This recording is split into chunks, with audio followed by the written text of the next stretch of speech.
Electric car market में काफ़ी नई गाड़ियाँ आ रही है और भी गाड़ियाँ अभी लॉन्च होने जा रही है।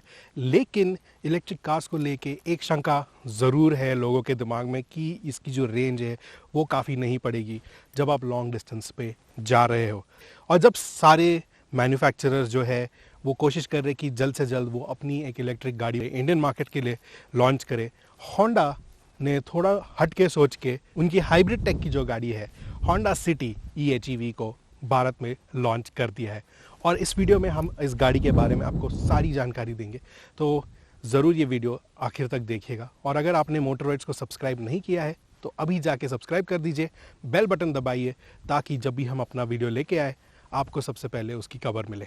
तो शुरू करते हैं गाड़ी की एक्सटीरियर से। अगर आप इसको देखेंगे तो ये 5th जेन जो सिटी है उससे काफ़ी मिलती जुलती है और ज़्यादा डिफरेंसेस आपको दिखाई नहीं देंगे, लेकिन कुछ ऐसे डिफरेंसेस ज़रूर दिए गए हैं जिससे आपको पता चले, जब भी आप सड़क पे इस गाड़ी को देखेंगे आपको पता चलेगा कि ये एक इलेक्ट्रिक हाइब्रिड व्हीकल है।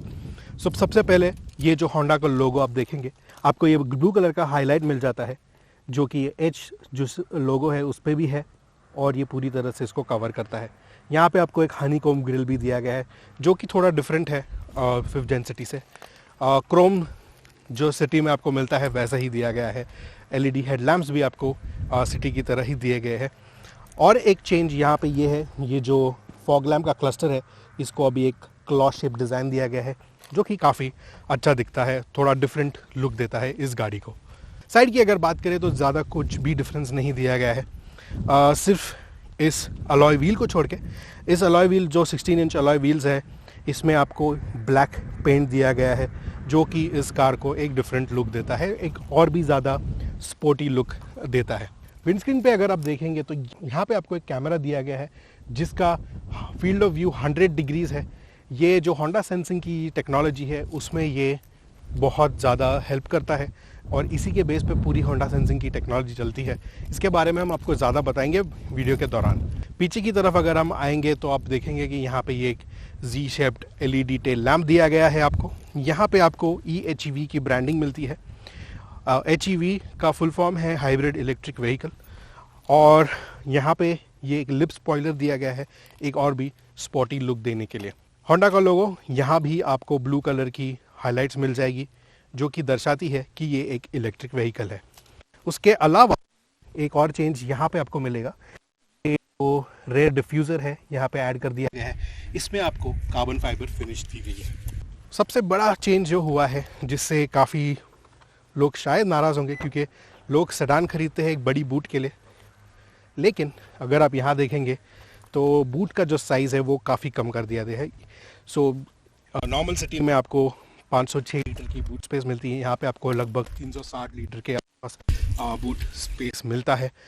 ये काफ़ी फ्लैट बूट है, इसको लेवल आप ऊपर की तरफ खींचा गया है। इसका एक कारण है जो मैं आपको दिखाऊंगा अभी। यहाँ पे आपको थोड़ी बहुत स्टोरेज स्पेस दी गई है। जो स्पेयर व्हील है उसको उठा के यहाँ शिफ्ट कर दिया है और ये एक स्पेस सेवर स्पेयर व्हील है, एक फुल साइज स्पेयर व्हील नहीं है। ये जो कारण है वो है बैटरी जो यहाँ पे लोकेट की गई है। सो पीछे बैटरी को इंस्टॉल किया गया है, ये वही बैटरी है जो EV पावर ट्रेन को पावर करेगी। यहाँ पे आपको रिवर्सिंग कैमरा मिल रहा है और एक स्टॉप लैम्प और शार्क फिन एंटेना भी आपको दिया गया है। तो ये थी होंडा सिटी EHEV की एक्सटीरियर्स। अब अंदर चल के देखते हैं। अंदर चलने से पहले चाबी को देख लेते हैं। चाबी इस तरह की है और ये नॉर्मल सिटी में भी आपको यही चाबी मिलती है। इसमें आपको लॉक अनलॉक बटन मिल जाता है। ये बटन अगर आप होल्ड करेंगे तो बूट खुल जाएगा, ये बटन अगर आप होल्ड करेंगे तो सारी विंडोज़ खुल के नीचे आ जाएंगी। उसके अलावा इसमें कुछ ज़्यादा चेंजेस नहीं है। डोर को खोलने के लिए आप रिमोट से डोर खोल सकते हैं या फिर आपका हाथ ऐसे स्लाइड कर दीजिए अंदर और कार अनलॉक हो जाएगी। इसको लॉक करने के लिए आप ये रिक्वेस्ट सेंसर दोबारा दबा के इसको लॉक कर सकते हैं। इंटीरियर की अगर बात की जाए तो ये काफ़ी सिमिलर है होंडा सिटी 5th जेन। जो मेजर डिफरेंस है वो आप देखेंगे इसकी अपॉल्स्ट्री के कलर्स में। यहाँ पे आपको ब्लैक एंड बेज कलर का फिनिश मिल जाता है। जो सीट्स है उसमें आपको बेज लेदर फिनिश मिलता है और डैशबोर्ड थोड़ा ब्लैक्ड आउट है, थोड़ा और भी स्पोर्टी फील देने के लिए। स्टीयरिंग व्हील का प्लेसमेंट, डैशबोर्ड का प्लेसमेंट, जो सारे बटन्स हैं उसका प्लेसमेंट काफ़ी सिमिलर है सिटी 5th जेन से। कोई ख़ास आपको डिफरेंसेस नज़र नहीं आएंगे। यहाँ पे आपको फ़ोन रखने की जगह है, 2 कप होल्डर्स दिए गए हैं। ये गियर सिलेक्टर ज़रूर थोड़ा बहुत डिफरेंट है। इसमें आपको पार्क, रिवर्स, न्यूट्रल, ड्राइव और ये एक नया बी मोड दिया गया है जो कि ब्रेक मोड है। इसके बारे में मैं अभी और बताऊंगा जब हम गाड़ी चलाएंगे। और हैंड ब्रेक जो है वो हटा दिया गया है क्योंकि अभी इस कार में इलेक्ट्रॉनिक पार्किंग ब्रेक आता है। सो जो हैंड ब्रेक की जगह है वो आपको खाली कर दी गई है। यहाँ पे आप एक फ़ोन या आपका वॉलेट इत्यादि यहाँ पे स्टोर कर सकते हैं। उसके अलावा अगर आप देखेंगे तो स्टीयरिंग व्हील की प्लेसमेंट, बटन का प्लेसमेंट काफ़ी सिमिलर है। एक चेंज यहाँ ज़रूर है, जो पैडल शिफ्टर्स है गियर शिफ्ट करने के लिए, गियर शिफ्टर्स गियर शिफ्ट नहीं करते, ये रीजन की जो इंटेंसिटी है उसको चेंज करते हैं। तो अगर आपको ज़्यादा रीजन चाहिए तो आप इस पैडल शिफ्टर से उसको बढ़ा सकते हैं, आपको कम रीजन चाहिए तो इससे आप उसको कम कर सकते हैं। इसके बारे में मैं और आपको बताऊंगा जब हम गाड़ी चला रहे होंगे। कंफर्ट के मामले में सीट्स काफ़ी कंफर्टेबल है, कोई कंप्लेंट्स नहीं है। लेकिन एक शिकायत ज़रूर है कि इस कार में वेंटिलेटेड सीट्स देने चाहिए थे। इसकी कंपटीशन में जो भी गाड़ी है, जैसे कि वर्ना है, स्लाविया है, वर्टस है, सारी गाड़ियों में आपको वेंटिलेटेड सीट्स मिलते हैं, लेकिन इसमें आपको वो नहीं दिया गया है। और एक बात, ये जो इंस्ट्रूमेंट कंसोल है इसको भी थोड़ा बहुत चेंज कर दिया गया है। आप देखेंगे कि यहाँ आपको टैकोमीटर नहीं मिलता है, लेकिन एक दूसरा मीटर दिया गया है जिसमें आप ये पार्ट जो देखेंगे ये ईवी बैटरी चार्जिंग पार्ट है, और ये आपको दिखाएगा, जो ब्लू कलर में आप देख रहे हैं वो पावर कितनी डिलीवर कर रहा है वो दिखाता है। यहाँ पे जब गाड़ी ईवी मोड में चलती है या हाइब्रिड मोड में चलती है या प्योर पेट्रोल मोड पे चल रही है, इसकी सारी जानकारी आपको यहाँ पे मिल जाएगी। सनशेड जो है इसमें आपको मिल जाता है वैनिटी मिरर, लेकिन ये इल्यूमिनेटेड नहीं है, दोनों तरफ आपको सिमिलर ही मिलेगा। आपको यहाँ पे एक छोटा सा भी मिल जाता है, ये आपको सिटी में भी मिलता है, 5th जेन सिटी में, सो उसमें भी डिफरेंस। पीछे चल के पीछे की सीट अगर आपको कुछ भी डिफरेंस नहीं मिलेगा, सेम कंफर्ट है, आपको काफ़ी स्पेस मिल जाती है पीछे बैठने के लिए, काफ़ी अच्छा रूमी है, 3 लोग भी इसमें आराम से सफ़र कर सकते हैं। आपको यहाँ पे कंफर्ट के लिए रेयर एसी वेंट्स दिए गए हैं और फ़ोन चार्ज करने के लिए 2 पावर आउटलेट्स भी आपको दिए गए हैं। उसके अलावा कुछ खास चेंजेस नहीं है। यहाँ पे आपको मैगजीन होल्डर मिल जाता है, यहाँ पे कटआउट दिया गया है आपको फ़ोन स्टोर करने के लिए, जो कि काफ़ी अच्छा है। तो ये थी होंडा सिटी EHEV के इंटीरियर्स। अब गाड़ी चला के देखते हैं ये कैसी है, क्योंकि जो सारी डिफरेंसेस है वो गाड़ी के इंजन में, उसके पावर ट्रेन में है। तो अब हम उसको चला के देखेंगे ये कैसी है और ये कैसा परफॉर्म करती है। चलिए, तो अब हम चला रहे हैं होंडा की नई सिटी EHEV जो हाइब्रिड इलेक्ट्रिक व्हीकल है, और इसमें आपको 3 टाइप का पावर ट्रेन मिलता है। सो बेसिकली अगर देखा जाए तो ये 3 अलग अलग गाड़ियों के जैसा काम करता है, और इसमें आपको EV ड्राइव मोड मिलता है, हाइब्रिड ड्राइव मोड और इंजन ड्राइव मोड। सो EV ड्राइव मोड में क्या होता है कि आपको सिर्फ EV से पावर होगा, यानी ये सिर्फ बैटरी पावर्ड होगा, और पावर जो व्हील्स को जाती है वो सीधा बैटरी से जाएगी। उसके अलावा जो EV मोड है वो काम करेगा स्टॉप गो ट्रैफिक में, स्लो ट्रैफिक में, स्लो स्पीड्स पे up to 40 kilometres per our.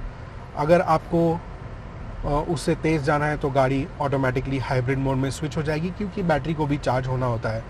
So hybrid mode में यहाँ पे आपको इंजन से पावर मिलती है, जो पावर डायरेक्टली जाती है बैटरी में और बैटरी से मोटर में, और वहाँ से आपको पावर मिलता है। और जब भी आपको एक सडन एक्सेलरेशन चाहिए, आपको एक क्विक ओवरटेक करना है, तभी ये मोड किक इन हो जाएगा, और जैसे ही आप एक्सेलरेटर पे पैर देते हैं ये मोड शुरू हो जाता है। जैसे फॉर एग्जांपल मैं अभी करके दिखाऊंगा आपको। अभी आप सुनेंगे कि गाड़ी की कोई आवाज़ नहीं आ रही है क्योंकि अभी वो EV मोड में चल रही है, लेकिन जैसे ही मैं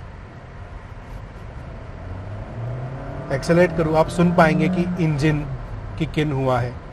और इस तरह ये सिस्टम जो है काफ़ी सीमलेसली काम करता है, आपको मैनुअल इंटरवेंशन करने की कोई ज़रूरत नहीं है, अपने आप ये मोड चेंज करती है जिस तरह की आपकी ड्राइविंग है उस हिसाब से।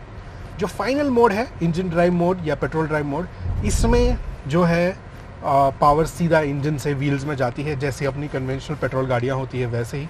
ये तभी किक इन होगा जब भी आप हाई स्पीड क्रूजिंग कर रहे हो, 80 या 100 की स्पीड्स पे आप क्रूज़ कर रहे हो हाईवेज पे, तभी कार प्योर इंजन मोड में चलेगी।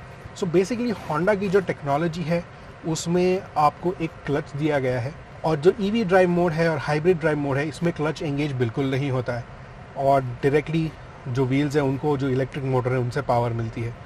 और लेकिन जब आप हाई स्पीड क्रूजिंग कर रहे हो तब क्लच जो है वो एंगेज हो जाता है और इंजन से डायरेक्टली पावर व्हील्स में जाती है।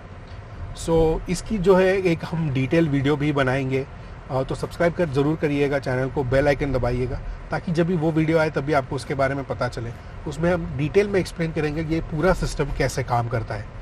लेकिन अभी के लिए हम आपको ये ज़रूर बता सकते हैं कि ये जो पूरा सिस्टम है ये काफ़ी सीमलेस है, काफ़ी इजी टू ड्राइव है। आपको कुछ भी मशक्क़त नहीं लगेगी, कुछ भी ऐसा ओवरवेलमिंग नहीं है। ये नहीं लगेगा ये हाइब्रिड गाड़ी मैं कैसे चलाऊँगा, या मुझे समझ नहीं आएगा कि कौन सा मोड में गाड़ी चलानी है। आपको ये सब चीज़ों की चिंता करने की कोई ज़रूरत नहीं है। ये सारा कुछ अपने आप कार खुद ही संभाल लेती है। जो इसका जो ईवी मोड है उसमें आपको 127 PS का पावर मिलता है, 253 न्यूटन मीटर्स का टॉर्क मिलता है। जो इसका हाइब्रिड मोड है उसमें आपको 109 PS का पावर मिलेगा, और जो पेट्रोल मोड है उसमें आपको 98 PS का पावर मिलता है और 120 न्यूटन मीटर्स का टॉर्क मिलता है। ओवरऑल देखा जाए ये जो सिस्टम काम करता है, आपको पावर की कमी ऐसे नहीं लगेगी। हमेशा आपको एम्पल पावर मिलेगा। जैसे ही आपको अगर एक्सेलरेट करना है तो आप ज़ोर से एक्सेलेटर दबा दीजिएगा और आपको ऑन द स्पॉट पावर मिल जाएगा। हैंडलिंग की बात की जाए, इसकी हैंडलिंग बहुत अच्छी है और नॉर्मल सिटी के जैसी ही है, और जो इसकी राइड क्वालिटी है वो भी काफ़ी अच्छी है। इनफैक्ट मेरे को लगता है ये थोड़ी बेटर है बिकॉज़ इसमें जो वेट है वो थोड़ा बढ़ गया है। जो एक एडिशनल मोटर है और जो बैटरी लगी हुई है पीछे, उसके वजह से जो राइड की जो क्वालिटी है वो थोड़ी बेहतर हो गई है। इसका जो स्टेबिलिटी थोड़ा और भी बेटर हो गया है। जो नॉर्मल सिटी है उसमें ऐसा नहीं कि कुछ ख़राब है, लेकिन इसमें वो ज़्यादा बढ़िया है। फ्यूल इकोनॉमी की बात अगर करें, होंडा क्लेम करता है कि इसमें आपको 26.1 किलोमीटर पर लीटर की फ्यूल एवरेज मिल जाएगी। हमारे टेस्टिंग में ये 21 से 22 का हमको एवरेज दे रही है, और अगर इसको और भी ज़्यादा यूज़ किए जाए, अगर आप इसको ज़्यादा करके सिटी ट्रैफिक में चलाएं तो ये आपको थोड़ा बहुत और फ्यूल इकोनॉमी दे सकती है, क्योंकि उसमें पावर जनरेशन भी होता है और उसकी वजह से बैटरी भी जल्दी चार्ज होती है। अभी आप सोचेंगे कि अगर इसमें एक इलेक्ट्रिक मोटर है और अगर मैं स्टॉप गो ट्रैफिक में गाड़ी चला रहा हूँ, पूरे टाइम ईवी मोड में चलेगी गाड़ी, तो फ्यूल एफिशिएंसी इससे ज़्यादा होनी चाहिए। अभी इसमें एक देखने वाली बात यह है कि जो नॉर्मल इलेक्ट्रिक व्हीकल्स है उसको आप इलेक्ट्रिसिटी से चार्ज करते हो, इसमें ऐसा सिस्टम नहीं है। ये एक सेल्फ चार्जिंग कार है, तो इसकी जो बैटरी है उसको कहीं ना कहीं से तो पावर आनी है, तो वो आती है पेट्रोल मोटर से। तो जो पेट्रोल मोटर ऑन होता है बैटरी को चार्ज करने के लिए, तभी पेट्रोल की खपत होती है। इसके लिए इसका जो फ्यूल इकोनॉमी है बहुत ज़्यादा नहीं है, ये 26 क्लेम्ड है। आपको 21 से 22 आराम से मिल जाएगा। थोड़ा आप अगर ज़्यादा सिटी में चला रहे हैं तो इससे ज़्यादा भी आपको माइलेज मिल सकती है। अब बात करते हैं होंडा सेंसिंग की। इसकी जो ड्राइवर असिस्ट फीचर्स है जो कि काफ़ी हद तक एडास लेवल 2 से मिलती जुलती है, लेकिन इसको होंडा जो है स्पेसिफिकली ड्राइवर असिस्ट सिस्टम कह रहा है, इसको एडास का नाम नहीं दिया गया है और शायद इसके कोई कारण हो सकता है, लेकिन ये काफ़ी अच्छे से काम भी करती है।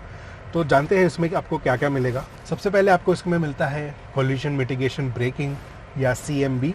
इसमें क्या होता है कि अगर आप रास्ते पे चल रहे हो और अगर कार डिटेक्ट करती है और सामने चल रही गाड़ी से आपकी टक्कर होने वाली है या सामने से कोई और गाड़ी आ रही है जिससे आपके साथ कोलिजन हो सकता है, तो ये गाड़ी जो है वो अलर्ट हो जाएगी, आपको अलर्ट सेंड करेगी और ब्रेकिंग भी करेगी अगर ज़रूरत पड़ती है तो। उसके अलावा आपको रोड डिपार्चर मिटिगेशन सिस्टम में मिलता है। इसमें क्या होता है कि जब आप सड़क पे चल रहे हो और अनपेव्ड रोड जो है, मतलब अगर गाड़ी आपकी सड़क से उतरने वाली है और आपका ध्यान नहीं है, तो ये आपको अलर्ट सेंड करेगा कि गाड़ी जो है वो रास्ते से ड्रिफ्ट हो रही है, रास्ता छोड़ के जा रही है। तो और ये आपको जो स्टीयरिंग है उसमें वाइब्रेशन दे के आपको अलर्ट करेगी कि आप कोर्स करेक्ट करें और वापस सीधे सड़क पे गाड़ी चलाएं। उसके अलावा आपको लेन की असिस्ट भी मिल जाता है। सो लेन की असिस्ट जो है, अगर आप कोई लेन में चल रहे हैं और आपके लेफ़्ट और राइट में गाइडिंग लाइंस है लेन की, तो उसको वो डिटेक्ट करके ये इंश्योर करता है कि गाड़ी हमेशा लेन की सेंटर में चले। अगर स्टीयरिंग थोड़ा ड्रिफ्ट हो रहा है और आप लेन छोड़ के जा रहे हैं तो ये आपको एक नज देगा, अलर्ट देगा। और फिर भी अगर आप कोर्स करेक्ट नहीं करते तो अपने आप ये स्टीयरिंग एंगेज करके गाड़ी को फिर से लेन के बीच में लेके आएगा। इसके अलावा आपको एडेप्टिव क्रूज़ कंट्रोल भी मिलता है, जो कि अगर आपने क्रूज़ कंट्रोल चालू रखा है गाड़ी का, सो फॉर एग्जांपल एक उदाहरण के तौर पे हम लेते हैं कि अगर आप 100 की स्पीड से चल रहे हैं और अपने क्रूज़ कंट्रोल 100 की स्पीड पे सेट करा हुआ है, और अगर सामने वाली गाड़ी धीमे चल रही है, वो 100 की स्पीड पे नहीं चल पा रही, तो ये जो सिस्टम है एडेप्टिव क्रूज़ कंट्रोल को एक्टिवेट करेगा और जो सामने वाली गाड़ी है उसकी स्पीड को डिटेक्ट करके आपकी गाड़ी की स्पीड को भी उससे मैच करके बीच में एक डिस्टेंस बनाए रखेगा, सेफ डिस्टेंस, जो कि ब्रेक करने पे आपको कोलिजन ना हो इस तरह से। और जैसे ही वो गाड़ी हट जाती है या फिर वो स्पीड पकड़ लेती है तो आपकी कार भी दोबारा स्पीड पकड़ेगी अप टू द स्पीड जो आपने सेट करी हुई है। सो इस एग्जांपल में 100 की स्पीड है तो 100 की स्पीड तक वो वापस आगे क्रूज़ करेगी। आखिर में आपको मिलता है ऑटो हाई बीम असिस्ट, जिसमें अगर आप बहुत ही अंधेरे में चल रहे हैं और स्ट्रीट लाइट्स नहीं है तो ऑटोमेटिकली कार की हाई बीम ऑन हो जाती है, और अगर सामने से कोई और गाड़ी आती है कार उसको डिटेक्ट करेगी और आपका हाई बीम को लो बीम कर देगी ताकि जो सामने वाली गाड़ी है उसको कोई तकलीफ ना हो। तो ये थे होंडा के सेंसिंग फीचर्स। अगर आपको इसके बारे में कोई भी सवाल है तो कमेंट्स में ज़रूर छोड़ दीजिएगा, हम सारे सवालों का जवाब ज़रूर देंगे। और इस गाड़ी में आपको होंडा कनेक्ट भी मिलता है, जो कि होंडा की सारी कनेक्टेड कार फीचर्स है। और इस कार में ख़ास तौर पे आपको जो वॉच सपोर्ट वो दिया गया है, स्मार्ट वॉच सपोर्ट। आपके पास अगर एक एंड्रॉयड स्मार्ट वॉच है या फिर एक एप्पल वॉच है तो आप गाड़ी के काफ़ी फीचर्स वॉच से कंट्रोल कर सकते हैं। सेफ्टी के मामले में भी ये गाड़ी काफ़ी लोडेड है, इसको एशियन एनकैप में 5 स्टार रेटिंग मिली हुई है। इस कार में आपको मिलते हैं 6 एयरबैग्स और vehicle stability assist, agile handling assist, hill start assist मिल जाता है आपको, और उसके अलावा multi angle rear view camera भी मिलता है। उसके अलावा टायर प्रेशर मॉनिटरिंग सिस्टम दिया गया है with deflation warning system. So deflation warning system जो है वो अगर आपके कार के टायर में कुछ भी एयर लीकेज है या पंचर है, ये इसको डिटेक्ट करेगा और आपको बताएगा कि आप टायर को चेक करवाएं। उसके अलावा आपको ब्लाइंड स्पॉट असिस्ट मिलता है, लेकिन हमें समझ नहीं आया ये सिर्फ एक तरफ के लिए क्यों दिया है। सो अगर आप लेफ़्ट में मुड़ना चाहते हैं और अगर आप लेफ़्ट का इंडिकेटर ऑन करें तो वहाँ पे जो लेफ़्ट ORVM है उसमें एक कैमरा दिया गया है।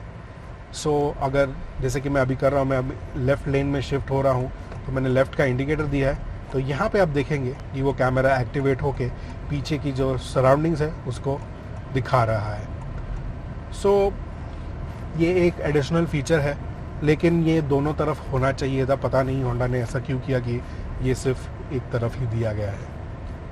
और अगर आप अभी देखेंगे तो आपको काफ़ी सारी चीज़ें दिखाई दे रही है। सो ये जो लेफ़्ट हैंड साइड पे आप देख रहे हैं उसमें आपको दिख रहा है कि पावर कहाँ से आ रही है। तो अभी जो है वो EV मोड में चल रही है कार, नीचे EV का बटन, नीचे EV का सिंबल भी ऑन हो गया है, और आप देखेंगे कि जो व्हील्स को पावर जा रही है वो डायरेक्ट बैटरी से जा रही है।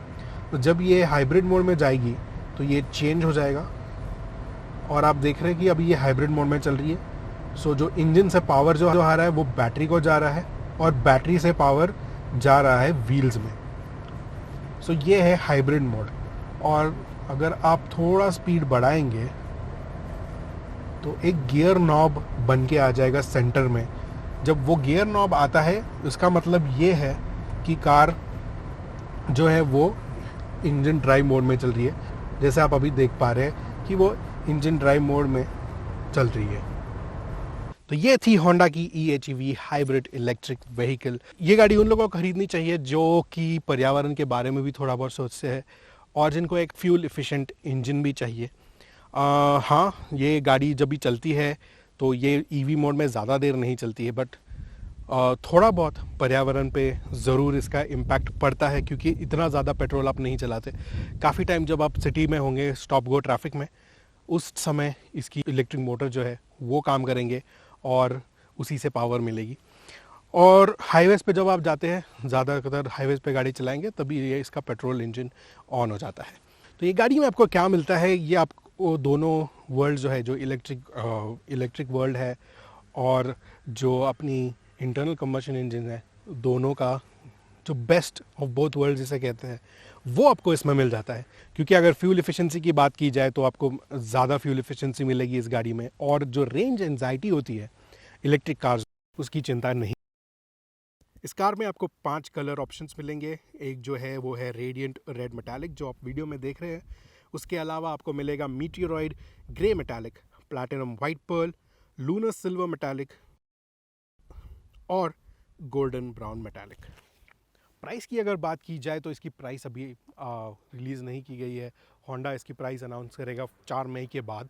उसके बाद हम बता पाएंगे कि ये कितनी वैल्यू फॉर मनी गाड़ी है। लेकिन ये जो गाड़ी है वो VX और ZX वेरिएंट्स पे बेस्ड होगी होंडा सिटी के। और जो top of the line city ZX है वो करीब करीब 15 लाख है उसका एक शोरूम प्राइस, जो CVT ऑटोमेटिक वेरिएंट है पेट्रोल में। तो अगर इस गाड़ी की बात की जाए तो इसकी कीमत करीब करीब 18 से 19 लाख के आसपास होनी चाहिए top of the line variant के लिए। तो उस हिसाब से इस गाड़ी का डायरेक्ट कंपेटिटर तो कोई है नहीं। जो हाइब्रिड ड्राइव ट्रेन है उसमें आपको टोयोटा की कैमरी आती है, लेकिन वो एक सेगमेंट ऊपर है और काफ़ी एक्सपेंसिव गाड़ी है। और अगर direct head to head price में compete की जाए तो टाटा की नेक्सॉन EV इसी प्राइस रेंज में आपको मिलेगी। लेकिन जो उसमें आपको पेट्रोल इंजन नहीं मिलता है, तो रेंज एंजाइटी जो है और चार्जर्स ढूंढना, गाड़ी को चार्ज करना, वो सब जो है वो आपको इस गाड़ी में उस सब चीज़ों की चिंता नहीं करनी पड़ेगी। रनिंग कॉस्ट ऑब्वियसली इसकी ज़्यादा होगी इलेक्ट्रिक व्हीकल से, क्योंकि at the end of the day इसमें भी पेट्रोल इंजन लगा हुआ है और पेट्रोल की कीमतें तो आप जानते ही है, अब आसमान छू रही है। सो जो रनिंग कॉस्ट है उसमें हम एप्पल टू एप्पल कंपैरिजन नहीं कर पाएंगे एक हाइब्रिड और इलेक्ट्रिक कार में। तो रनिंग कॉस्ट इसमें ज़्यादा ही होने वाली है। लेकिन होंडा का कहना ये भी है कि इसकी जो मेंटेनेंस कॉस्ट है वो नॉर्मल सिटी पेट्रोल जो है उससे काफ़ी कम होने वाली है।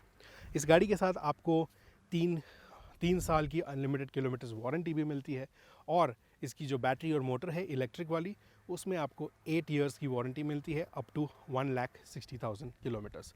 सो उस हिसाब से काफ़ी पीस ऑफ माइंड रहेगा जब आप ये गाड़ी खरीदते हैं। हमें ज़रूर बताइएगा कि आपको ये गाड़ी कैसी लगी। इसके बारे में अगर आप कुछ जानना चाहते हैं तो उसके आपके सवाल आप कमेंट्स में ज़रूर छोड़ देना। हम कोशिश करेंगे कि सारे सवालों का जवाब हम जल्द से जल्द दे पाए। वीडियो यहाँ तक देखने के लिए बहुत बहुत धन्यवाद। मैं आपका दोस्त विपुल लेता हूँ आपसे विदा। आपसे मिलूँगा अगले वीडियो में। तब तक के लिए rev hard, rev free and drive safe.